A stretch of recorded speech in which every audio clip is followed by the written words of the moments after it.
بسم اللہ الرحمن الرحیم۔ شروع اللہ کے نام سے جو بڑا مہربان اور نہایت رحم کرنے والا ہے۔ السلام علیکم ورحمۃ اللہ وبرکاتہ۔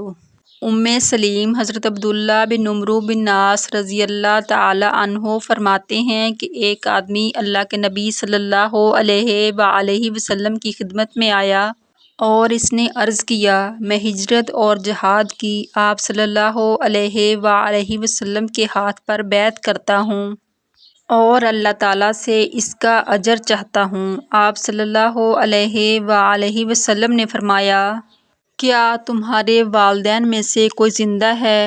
اس نے عرض کیا، ہاں، بلکہ دونوں زندہ ہیں۔ اللہ کے نبی صلی اللہ علیہ وآلہ وسلم نے فرمایا، کیا تم اللہ سے اس کا اجر چاہتے ہو؟ اس نے عرض کیا، جی ہاں۔ آپ صلی اللہ علیہ وآلہ وسلم نے فرمایا، اپنے والدین کی طرف جا اور ان دونوں سے اچھا سلوک کر۔ صحیح مسلم حدیث نمبر 6415۔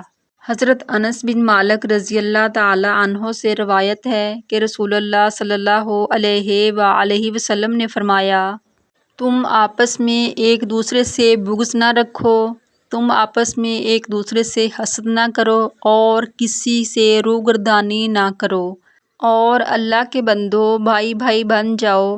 کسی مسلمان کے لیے جائز نہیں کہ وہ اپنے بھائی کو 3 دن سے زیادہ چھوڑ دے۔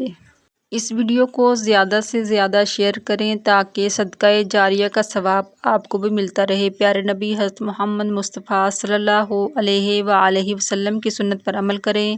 مزید اسلامی ویڈیو دیکھنے کے لیے ہماری ویڈیو کو لائک، شیئر اور ہمارے چینل کو سبسکرائب کریں۔ جزاک اللہ۔